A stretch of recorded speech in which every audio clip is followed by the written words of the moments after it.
കാശി രാജാവിന്റെ പുത്രിമാരായ അംബ, അംബിക, അംബാലിക എന്നിവർക്ക് സ്വയംവരം നടക്കുന്ന വിവരം ഭീഷ്മരുടെ ചെവിയിലെത്തി. ഭീഷ്മർ അവിടെ ചെന്ന് എല്ലാ രാജാക്കന്മാരുടെയും സാന്നിധ്യത്തിൽ വെച്ച് 3 രാജകുമാരിമാരെയും കൂട്ടിക്കൊണ്ട് ഹസ്തിനപുരത്തിലേക്ക് പോന്നു.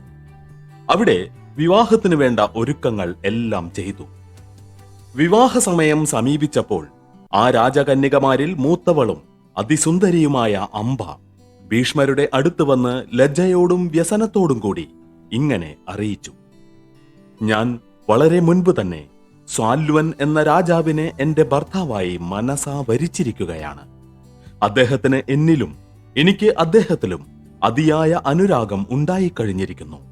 അതുകൊണ്ട് എന്നെ ബലാത്കാരേണ മറ്റൊരു വിവാഹം ചെയ്യിക്കുന്നത് വിഹിതമാണോ എന്ന് ധർമ്മജ്ഞനായ അവിടുന്ന് തന്നെ ആലോചിച്ചു നോക്കുക. ഭീഷ്മർ ഇതുകേട്ട ഉടനെ ആ സ്ത്രീയെ അവളുടെ ഇഷ്ടം പോലെ ചെയ്തു കൊള്ളുവാൻ അനുവദിച്ചു. അവൾ ഉടനെ തന്നെ സാൽവരാജാവിന്റെ അടുക്കൽ ചെന്ന് ഇങ്ങനെ പറഞ്ഞു: പ്രാണനാഥ, ധർമ്മിഷ്ഠനായ ഭീഷ്മർ എന്നെ ഇതാ വിട്ടയച്ചിരിക്കുന്നു. ഞാൻ അങ്ങയിൽ ഏറ്റവും അനുരാഗമുള്ളവളാണ്. അങ്ങ് എന്നിലും അനുരക്തനാണല്ലോ.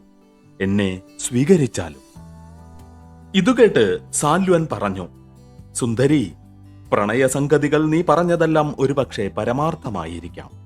എനിക്കും ധർമ്മം പരിപാലിക്കേണ്ടതുണ്ടല്ലോ. ഒരുവൻ കൈക്കൊണ്ട സ്ത്രീയെ മറ്റൊരുവൻ കൈക്കൊള്ളുന്നത് ധർമ്മയുക്തം അല്ല. ഭീഷ്മർ നിന്റെ കരം ഗ്രഹിച്ച് തേരിൽ കയറ്റുന്നത് ഞാൻ കണ്ടതാണ്. അതിനാൽ വേഗം പോയി ഭീഷ്മരെ തന്നെ സ്വീകരിക്കുക.